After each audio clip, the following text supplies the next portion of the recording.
Selamat pagi jemaat yang dikasihi Tuhan, Shalom, Merdeka, Haleluya. Hari ini saya akan menyampaikan firman tentang kemerdekaan sejati. Galatia 5 ayat yang pertama, lalu ayat 13 sampai ayat 15. Demikian firman Tuhan, kita baca bersama. 2, 3.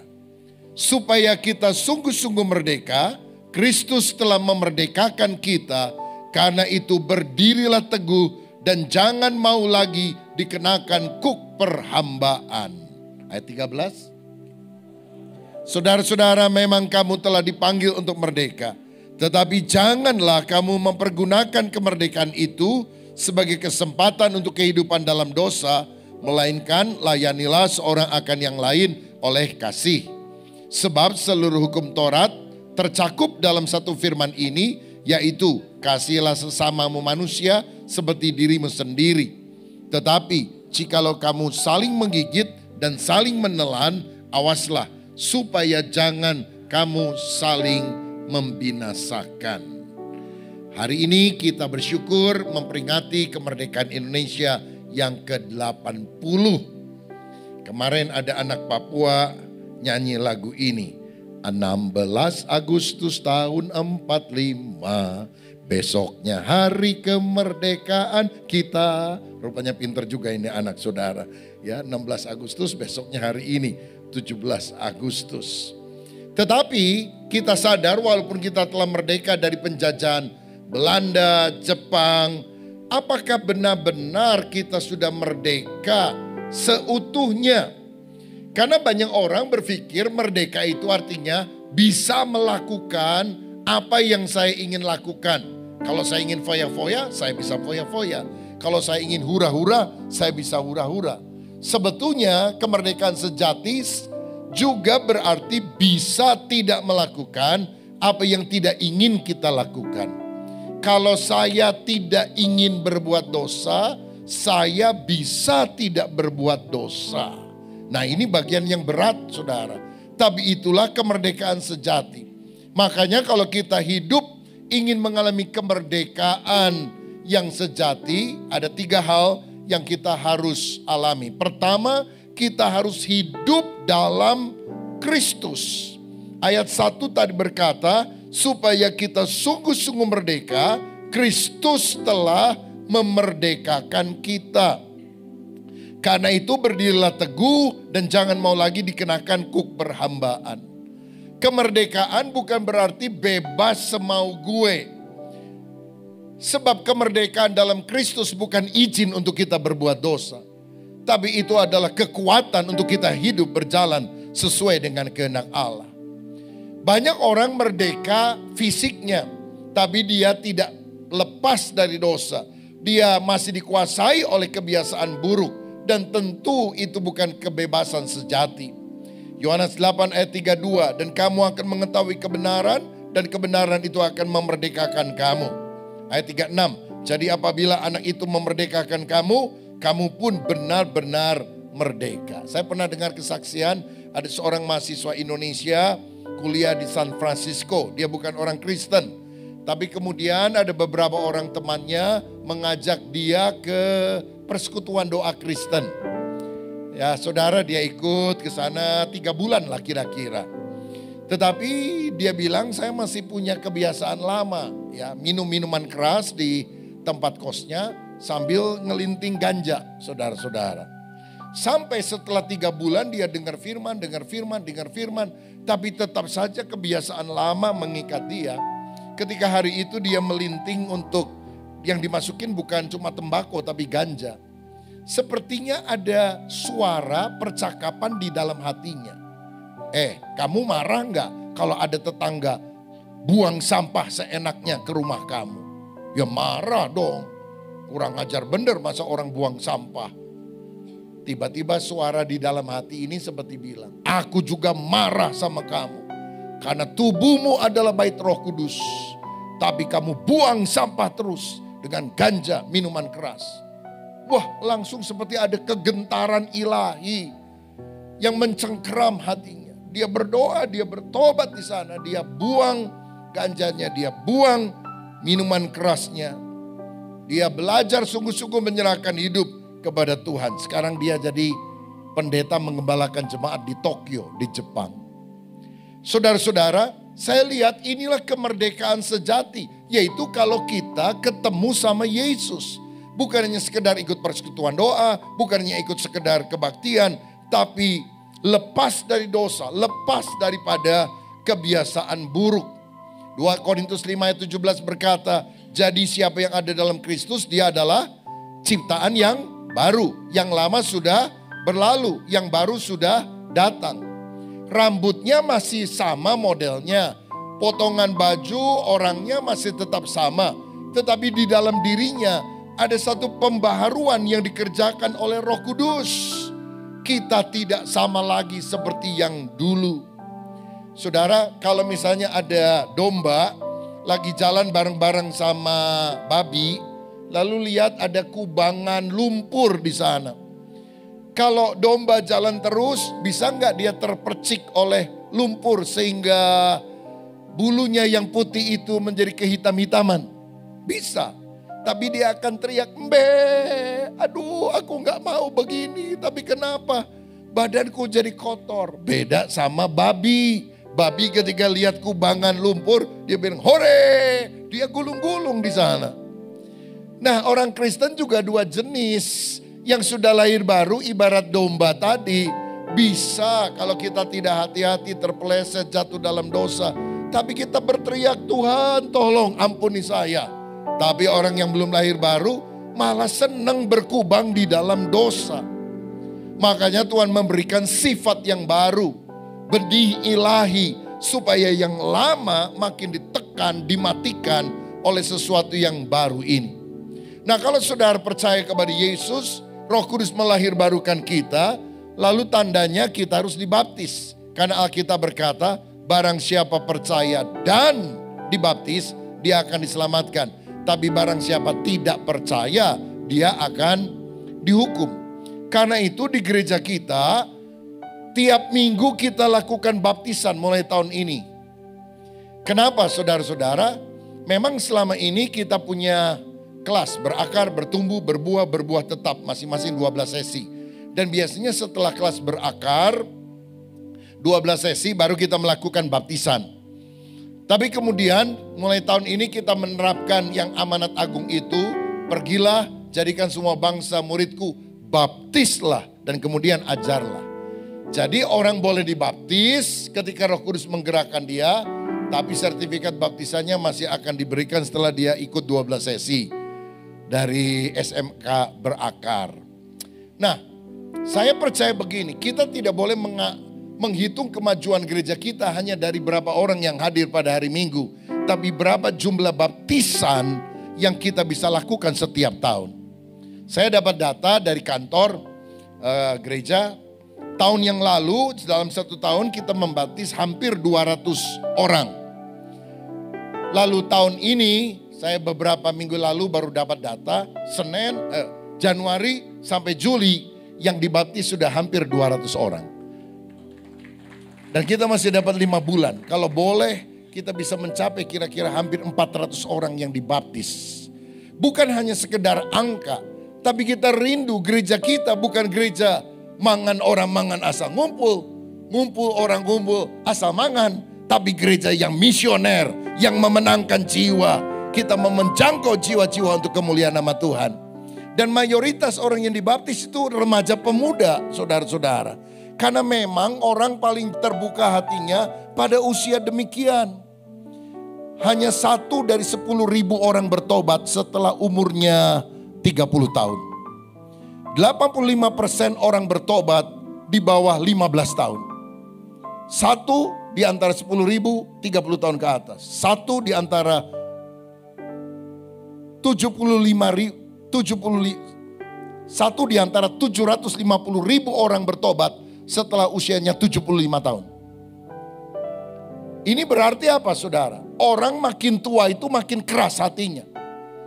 1/10.000, 30 tahun ke atas. 1/750.000, 75 tahun ke atas. Jadi kalau tadi malam kakek saudara bertobat, percaya Yesus, waduh, saudara perlu syukuran. Ini jenis manusia langka yang perlu dilestarikan, saudara-saudara. Makanya kita mau jangkau remaja, pemuda, bahkan anak-anak mengenal Yesus. Lalu dibaptis. Ya tiap minggu ada baptisan dan karena dipusatkan di Mekarwangi, saudara yang mau dibaptis, daftarkan habis ibadah ini kepada pengurus jemaat, dicatat nama saudara dan minggu depan jam 12 ada arahan sampai jam 1, lalu jam 1 ada baptisan yang dilakukan. Kalau yang di Mekarwangi bisa langsung pada saat ini juga karena semua baju baptisan, pakaian dalam dan sebagainya kita siapkan. Yang penting kita menggunakan kesempatan untuk memberikan hidup kita kepada Yesus. Nah, hidup di dalam Kristus juga berarti lahir baru, dibaptis, kemudian tumbuh dewasa rohani. Baca Alkitab, karena Alkitab adalah makanan rohani kita. Manusia tidak hidup dari roti saja, tapi dari setiap firman yang keluar dari mulut Allah. Makanya dalam gereja kita ada gerakan namanya Gedor. Singkatan apa? Gerakan doa dan firman. Saudara-saudara baca Alkitab. Ya di depan nanti setelah ibadah ini ada buku Gedor 3 bulanan biasanya kita berikan kepada jemaat. Atau bagi yang muda-muda, saudara lebih gampang secara digital. Kita punya apps GBI Battle, yang belum punya tolong download. Karena semua acara-acara ibadah atau apapun ada di sana. Informasi termasuk toko apa yang kasih diskon dan sebagainya, saudara bisa lihat di sini. Dan juga setiap hari itu ada tuntunan ayat mana yang kita harus baca. Tinggal klik ayatnya muncul, saudara baca. Ada beberapa pertanyaan penuntun, saudara masukkan klik, nanti masuk ke komputer gereja untuk kita bisa mengalami pertumbuhan secara rohani. Berdoa itu juga harus kita lakukan. Tapi doa, ada doa bagi diri pribadi, ada doa syafaat, yaitu doa bagi orang lain. Nah hari ini kita diingatkan siapa yang harus kita doakan. Bangsa dan negara. Yeremia 29 ayat 7. Usahakanlah kesejahteraan kota kemana kamu aku buang. Dan berdoalah untuk kota itu kepada Tuhan. Sebab kesejahteraannya adalah kesejahteraanmu. Jadi kita perlu berdoa dan mengusahakan kesejahteraan bagi Indonesia. Kalau Indonesia ada kerusuhan, kita semua juga susah. Kalau Indonesia gejolak politik ekonomi terjadi, cari uang juga, bekerja juga susah. Makanya berdoa dan bekerja, berkarya bagi Indonesia. Walaupun tantangan hari-hari ini makin berat, intoleransi terjadi. Di Cidahu, Sukabumi, di Garut beberapa waktu yang lampau, kita prihatin akan hal itu. Dan kita berharap tidak ada pembiaran. Beberapa kali setelah gereja dirusak, salib diturunkan dan sebagainya. Narasi yang dibangun apa? Oh ini salah paham. Saya yakin bukan salah paham, paham yang salah membuat itu saudara. Kita diajar untuk saling toleransi, menghargai perbedaan satu dengan yang lain. Persatuan Indonesia. Bukan karena sukunya sama, bukan karena agamanya sama. Tapi karena kita adalah orang yang cinta tanah air. Dan ada di Indonesia. PHK terjadi di mana-mana, hutang negara makin besar, korupsi di Indonesia itu gede-gedean, saudara-saudara. Ya, pegawai Pertamina, pimpinan-pimpinannya itu kan gajinya per bulan miliar loh saudara. Tapi masih minyak dioplos. Saudara nggak tahu pakai Pertalite atau Pertamax? Sama saja, sami mawon saudara. Lalu setelah minyak dioplos, sekarang beras dioplos. Kenapa? Otaknya dioplos juga saudara. Otak orang itu mikirnya hanya untuk keuntungan bagi diri sendiri. Kita berdoa supaya korupsi itu bisa dikurangi. Bahkan makin hari makin dikikis di Indonesia. Karena di Indonesia ini sekarang ada gejala serakah nomik. Gitu ya. Kata presiden kita. Kita perlu berdoa sebab kejahatan adalah noda bagi bangsa, tapi kebenaran akan mengangkat martabat derajat daripada bangsa itu. Hari-hari ini polemik pajak terjadi. Apa saja dipajakin, saudara. Memang kalau uang dibutuhkan oleh negara, uangnya nggak ada. Pertama utang ke luar negeri, kedua menekan rakyat untuk terus pajak. Salah satu pajak yang juga bikin pusing kepala royalti lagu sekarang. Kemarin siapa yang ngomong itu ada dia makan di satu restoran bunyinya jangkrik. Krik, krik, krik, krik, krik. Kenapa? Daripada kena royalti. Di Bandung ini minggu yang lalu ada satu hotel yang bunyinya burung, saudara, suara burung. Masih dipajaki juga sama LMKN. Sampai dia bilang ini burung-burung saya pakai speaker masuk ke ini, apa yang dipajakin. Bikin gaduh aja saudara. Nyanyi Indonesia Raya dan sebagainya. Kalau di Gelora Bung Karno mau dipajakin juga. Ini kan minta ampun saudara. Loh, dalam dunia rohani juga terjadi nih waktu Covid. Kita itu kalau nyanyi lagu rohani maka harus bayar royalti. Saya orang terdepan dengan beberapa teman yang akhirnya menghubungi para pencipta lagu, para produser dan sebagainya. Anda ministry atau industri? Kami ministry Pak. Bebaskan, jangan pakai. Bukan kita tidak menghargai pencipta lagu. Tapi untuk ibadah loh saudara. Masa mesti bayar juga? Sampai waktu itu saya mikir kalau udah khotbah, lagu terakhir, lagu apa ya? Jangan sampai bayar, jangan sampai bayar. Bayarnya nggak apa-apa, masalahnya kita punya YouTube saudara. GBI Battle itu berapa? 130 ribuan lah subscribernya. Anggaplah semacam anggota di dunia maya, di dunia virtual. Kalau kita nyanyi sesuatu yang belum di whitelist, masih ada daftar yang ini, kita bisa dimatiin tuh YouTube-nya saudara. Jadi jemaat digital 130 ribu orang hilang semuanya. Dan kita sudah pernah mengalami hal itu. Makanya lagu-lagu battle worship gak usah pakai royalti.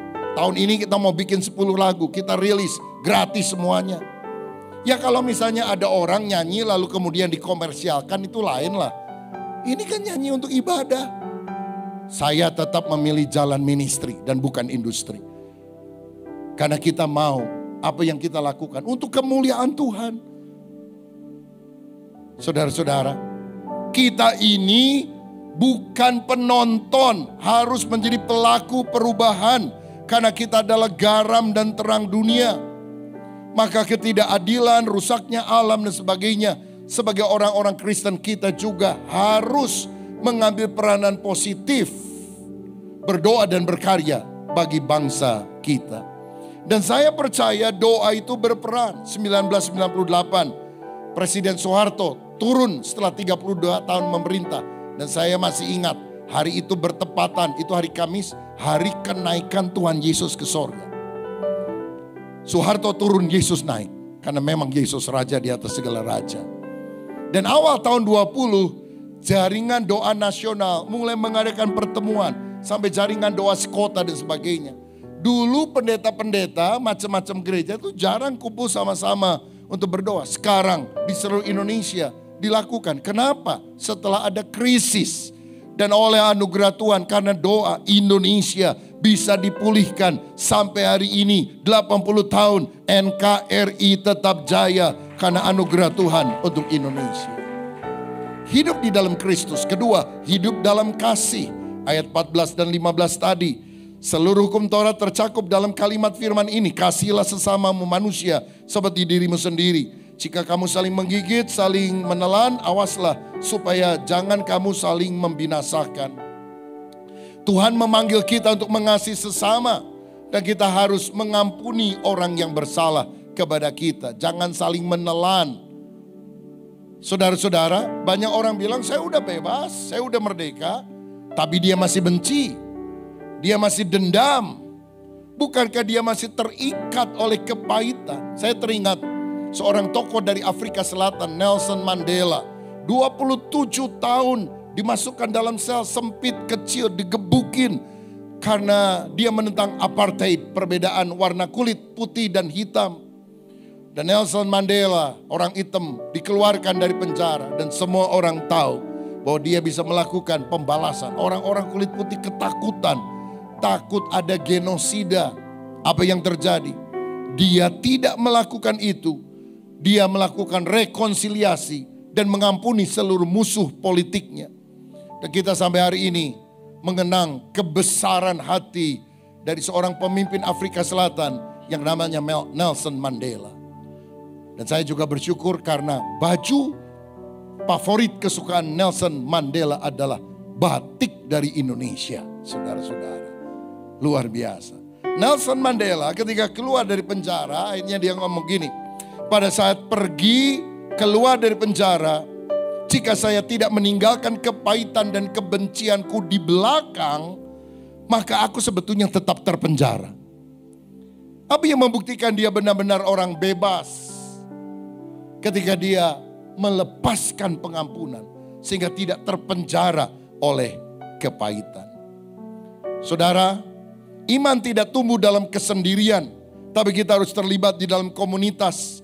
Karena di dalam komunitas itulah kasih Kristus akan diwujudkan secara nyata.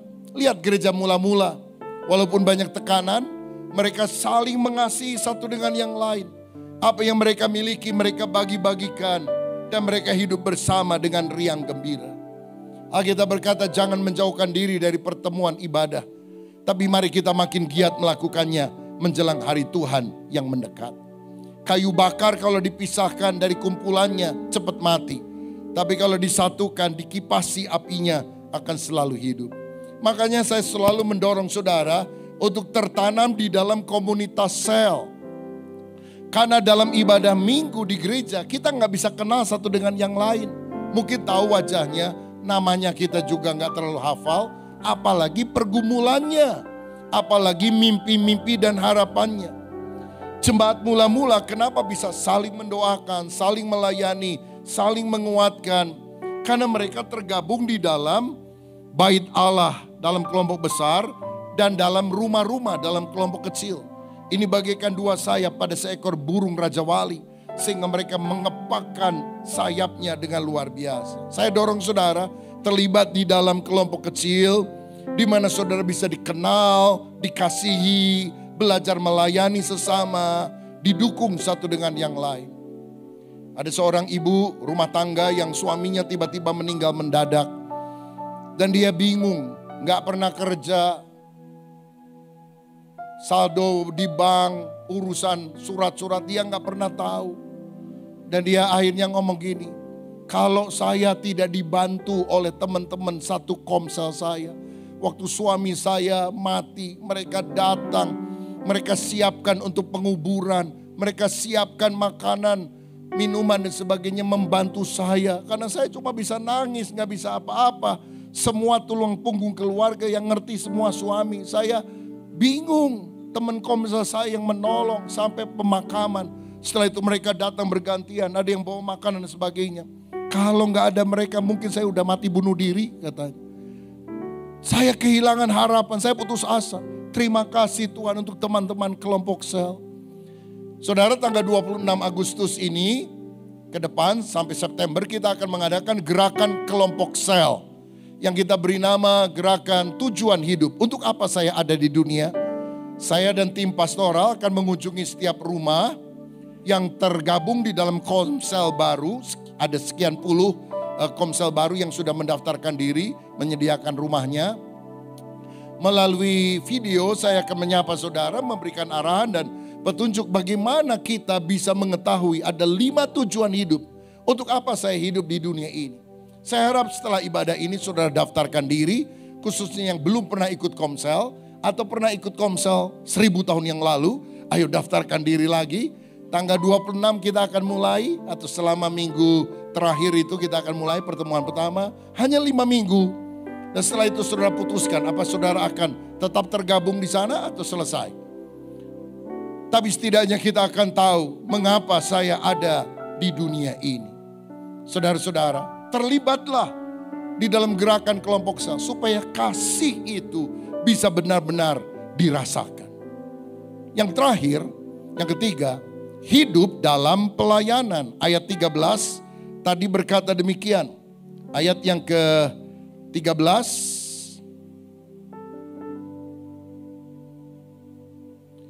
Saudara-saudara, memang kamu telah dipanggil untuk merdeka, tetapi jangan gunakan kemerdekaan itu sebagai kesempatan untuk kehidupan dalam dosa, melainkan layanilah seorang akan yang lain dalam kasih.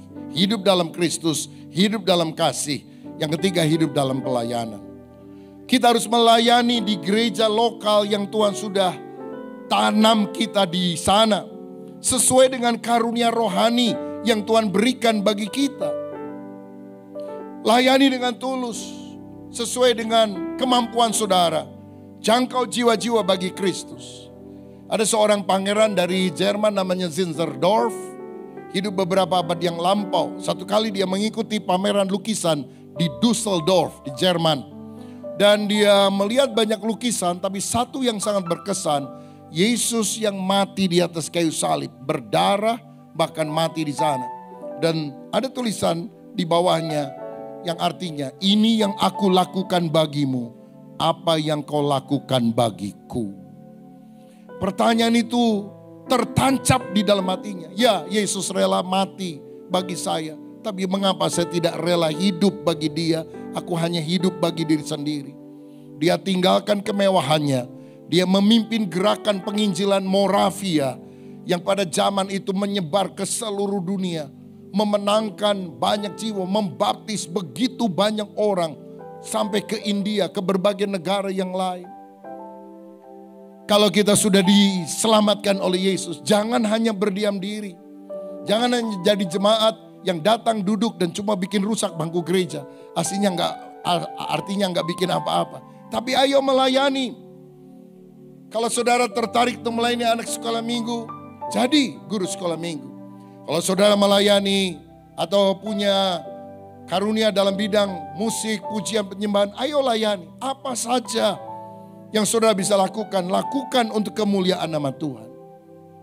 Saya bertobat umur 15 tahun, lalu dibaptis, lalu saya mulai terjun di dalam pelayanan. Jadi guru sekolah minggu, bersihkan gereja. Waktu itu saya masih ada di Tasikmalaya. Dulu gak ada cleaning service, office boy. Ya kita lah sama anak-anak remaja yang lain bersihin gereja, angkut bangku, bereskan, bikin warta jemaat. Warta jemaat zaman dulu itu masih yang dipakai roll, bahkan sebelum itu pakai odol hitam, saudara-saudara. Kita ketik dulu kata-katanya, ya, lalu ditempelkan begitu, pakai odol hitam, satu demi satu. Saya kerjain semuanya, saudara-saudara. Saya ikut paduan suara remaja, ikut KTB, kelompok tumbuh bersama, sekarang namanya Komsel. Dulu KTB. Dari sejak saya 15-16 tahun, saya mulai mimpi pujian dalam kelompok kecil, bawa renungan. Kemudian waktu saya dipercaya untuk bersama tim mulai melayani ke desa-desa. Ada yang mimpi pujian, main musik, saya bawa renungan firman. Saya doain orang sakit, saya doain orang penuh Roh Kudus. Saya usir setan dalam nama Yesus. Bahkan itu terjadi sebelum saya masuk sekolah teologi. Itu waktu saya SMA, saudara-saudara. Hati ini berkobar-kobar untuk melayani. Saya agak heran kalau melihat ada orang bilang, saya lahir baru. Tapi dia tidak mau lakukan apapun. Saya waktu lahir baru, beli Alkitab baru, saya garis bawahi, baca Alkitab bolak-balik Kejadian sampai Wahyu. Saya kalau hari Minggu, kebaktian sekali gak cukup saudara. Bisa 2-3 kali tuh. Walaupun khotbahnya sama, mimpin pujiannya sama, saya hanya hadir. Tapi saya menghayati apa yang dikatakan firman. Satu hari di pelataran Tuhan lebih indah dari 1000 hari di tempat yang lain. Apakah benar-benar kita berjumpa dengan Tuhan lahir baru sehingga kobaran api itu ada dalam hidup kita untuk kita melayani? Saya dorong saudara yang belum terlibat dalam pelayanan, libatkan diri dalam pelayanan. Daftarkan diri kepada pengurus, nanti saudara akan di training, diarahkan. Ada petunjuknya, ikuti prosesnya dengan setia. Melayani di gereja juga kita bisa mendukung pembangunan gereja.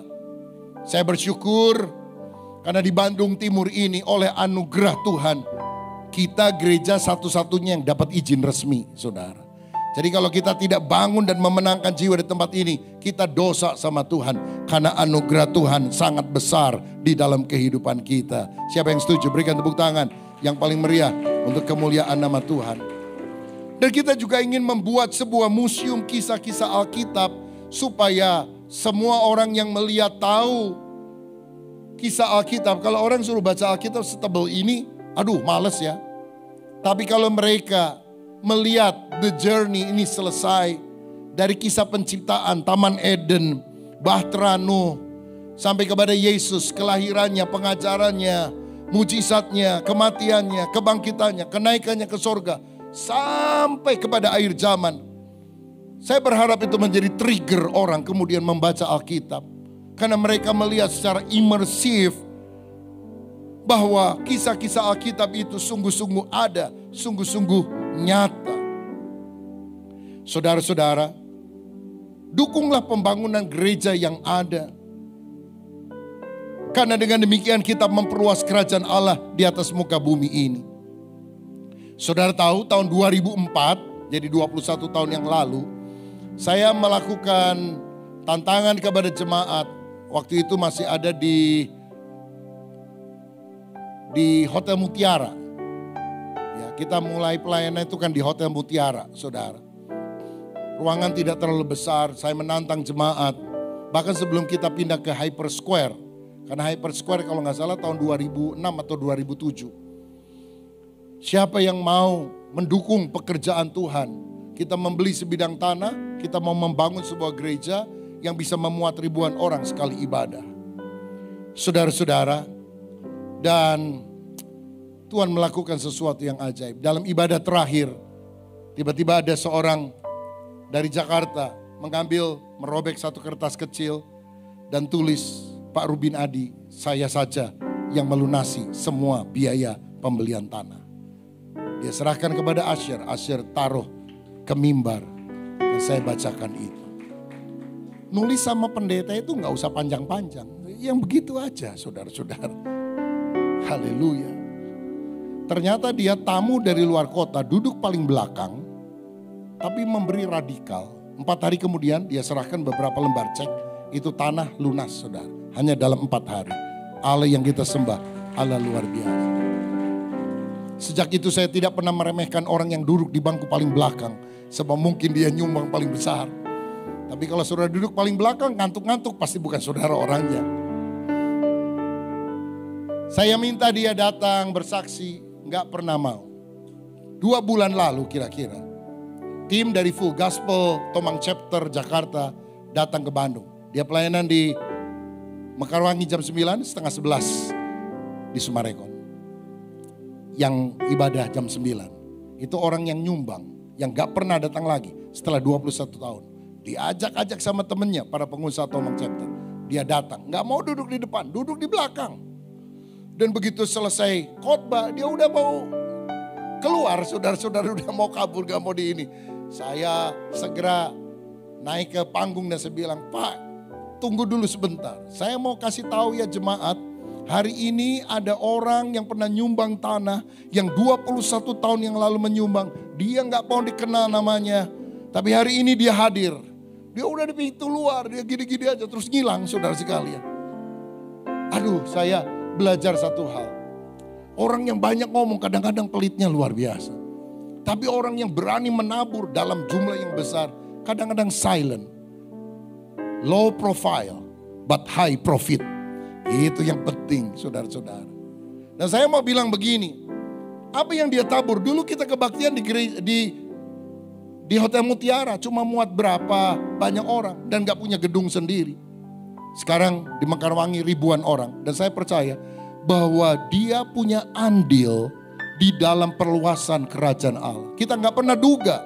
Tapi waktu sekarang ribuan orang, 5 kali ibadah memenuhi tempat itu. Ada orang yang Tuhan pakai untuk menanamkan sesuatu. Saya doa saudara jadi orang kaya. Tapi kayanya bukan serakah. Engkau menabur untuk kemuliaan nama Tuhan.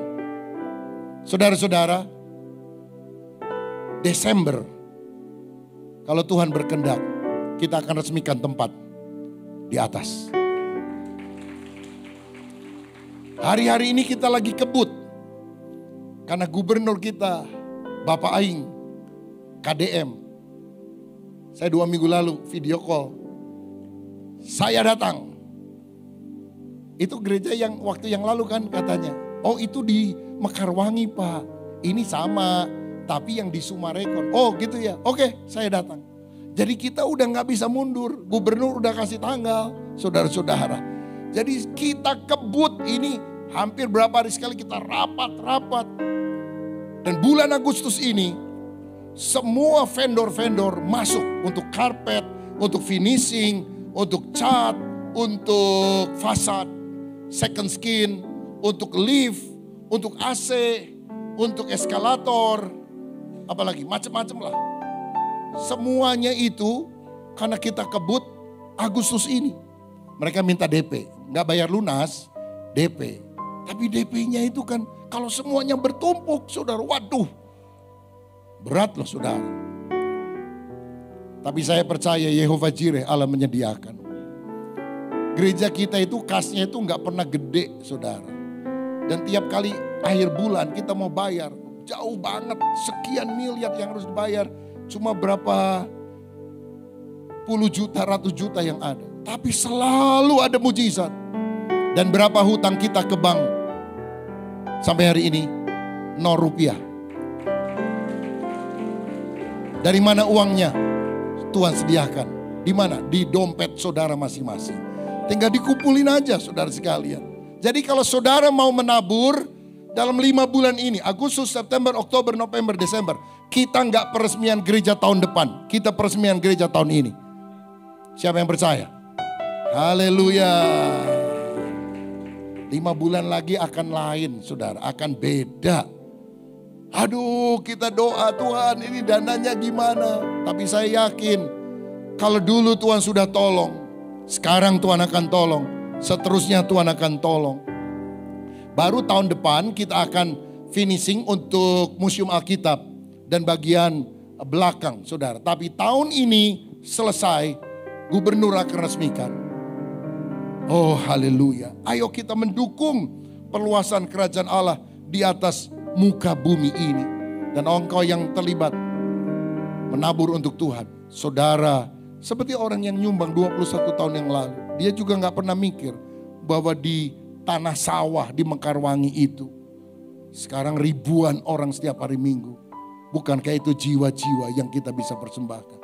Dia bukan pendeta, dia pengusaha. Tapi tiap orang punya bagiannya masing-masing. Dan yang terakhir, kita juga harus melayani masyarakat dengan tindakan nyata. Jadi berkat bagi sesama. Waktu aku lapar kamu beri aku makan. Waktu aku haus kamu beri aku minum. Kapan Tuhan apa yang kamu lakukan kepada saudaraku yang paling hina, engkau melakukannya bagiku. Kita melakukan berbagai kegiatan sosial dari waktu ke waktu. Tapi beberapa bulan terakhir ini saya ngomong juga kepada Ketua Komisi Diakonia, Ketua Misi Sosial Masyarakat. Kita akan memberkati masyarakat setiap minggu. Tiap minggu perlu ada gerakan sosial bagi sembako, bagi makanan, buat pasar murah, atau lakukan layanan kesehatan. Bisa berganti-ganti modelnya, minggunya dan sebagainya. Tapi tiap minggu kita harus lakukan kegiatan sosial.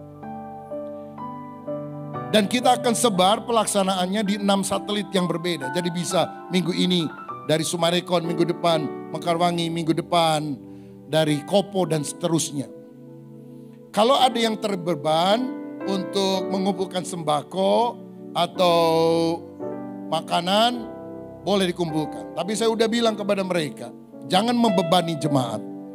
Setiap minggu kita akan keluarkan sekian juta rupiah untuk memberkati masyarakat yang di luar. Kita bukan gereja mangan orang mangan asal ngumpul, ngumpul orang ngumpul asal mangan. Saya rindu gereja kita bukan tertuju kepada diri, tapi memberi makan orang-orang lain. Memberkati masyarakat dengan berkat Tuhan. Karena dengan demikian kita menjadi garam dan terang dunia. Kemarin saya ngomong kepada tim yang ada, jangan bebani jemaat. Kalau mereka mau memberi dengan sukacita, silakan. Karena kita tahu apa yang kita tabur kita akan tuai. Dan apa yang kita lakukan sebetulnya bukan karena kita mau lebih kaya. Kita sudah diberkati oleh Tuhan. Keselamatan itu berkat terbesar. Dan kita melakukan semua dengan cinta, dengan tulus kepada Tuhan. Mau jadi berkat, mau menjadi kepanjangan tangan Tuhan. Jadi setiap minggu kita akan keluarkan sekian juta rupiah untuk memberkati masyarakat. Juga dengan gerakan kebersihan, pembuatan akta lahir, akta nikah, KTP, semuanya gratis.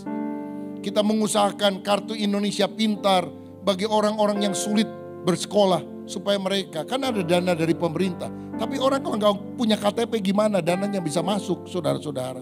Kita memfasilitasi semuanya, nggak usah bayar. Saudara-saudara.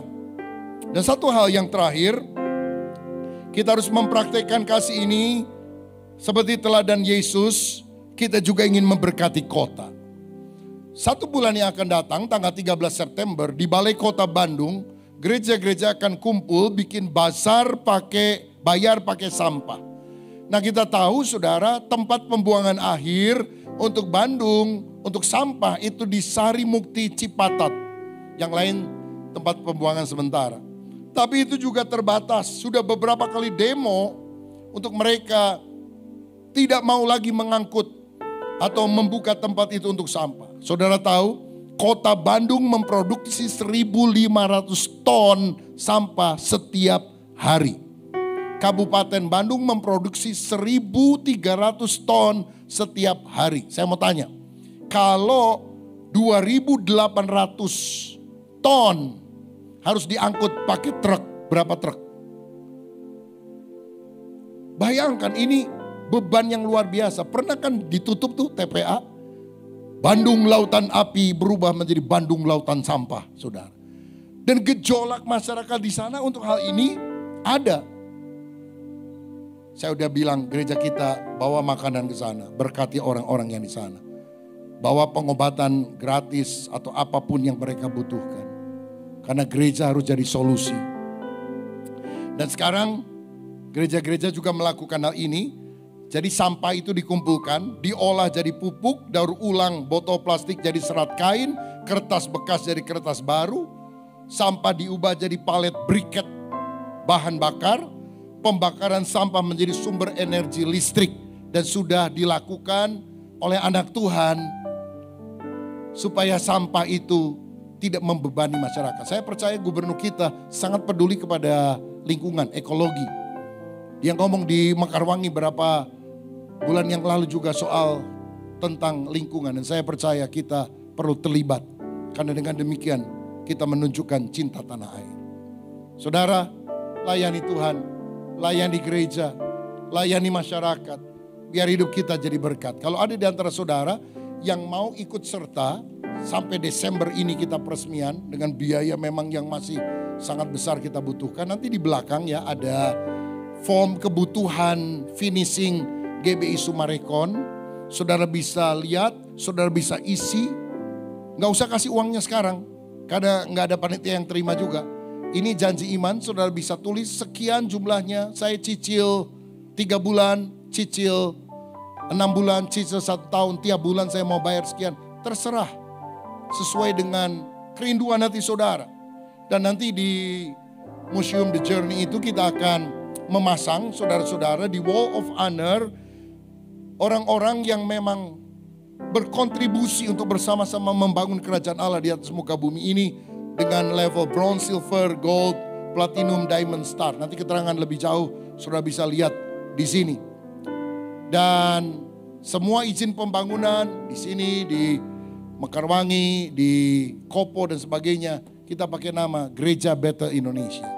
Walaupun sebagai gembala saya harus menandatangan, tapi bukan berarti milik saya. Saya tidak bisa wariskan kepada anak cucu.